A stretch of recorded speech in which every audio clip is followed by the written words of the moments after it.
তরমুজ তো আমাদের শরীর মন ঠান্ডা রাখে। এই তরমুজের সব গুণ বজায় রেখে যদি আইসক্রিম বানানো যায়, কোনো রকম কালার, কর্নফ্লাওয়ার বা অ্যারাউট না মিশিয়ে একদম প্রাকৃতিকভাবে আইসক্রিম, চলুন তাহলে দেরি না করে আইসক্রিমটা বানিয়ে ফেলি। নমস্কার বন্ধুরা, আপনাদেরকে অনেক অনেক স্বাগত জানাই আমার এই চ্যানেল।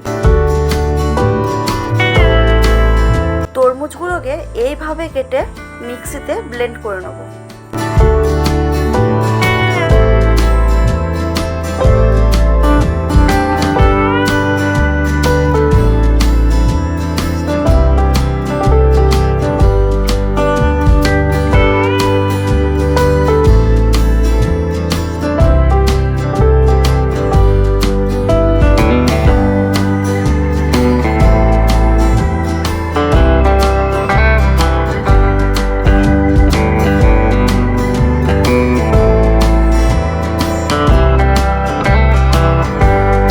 এর সাথে পুদিনা পাতা আর চিনি দিয়ে একসাথে ভালো করে ব্লেন্ড করে নেব।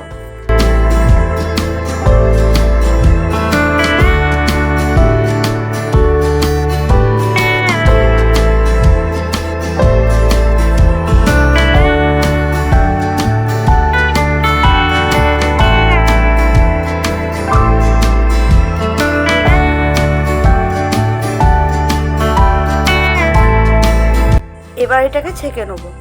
ছেঁকে বীজগুলোকে বের করে নেবো, কারণ আইসক্রিমের সাথে বীজগুলো খেতে ভালো লাগবে না।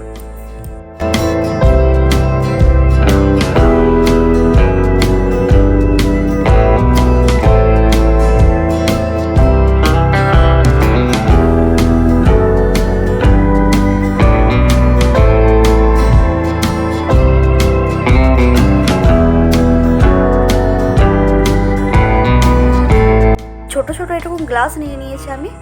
এবার এর মধ্যে ঢেলে দিয়ে আইসক্রিমের জন্য জমতে দেবো।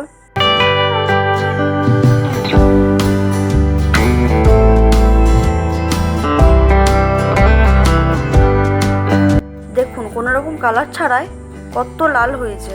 তরমুজটা ভালোই ছিল।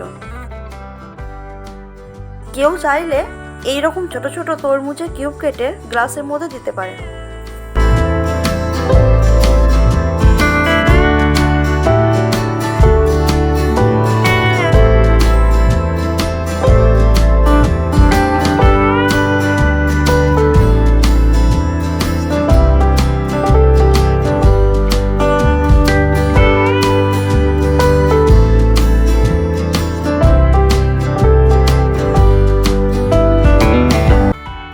এটা এখন জমতে দিলাম।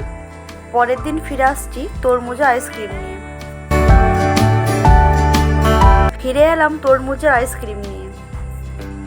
জমে গিয়ে লাল কালারটা একটু কমে গেছে, কিন্তু খেতে কোনো রকম খারাপ লাগেনি। আপনারা নিশ্চিন্তভাবে বানাতে পারেন।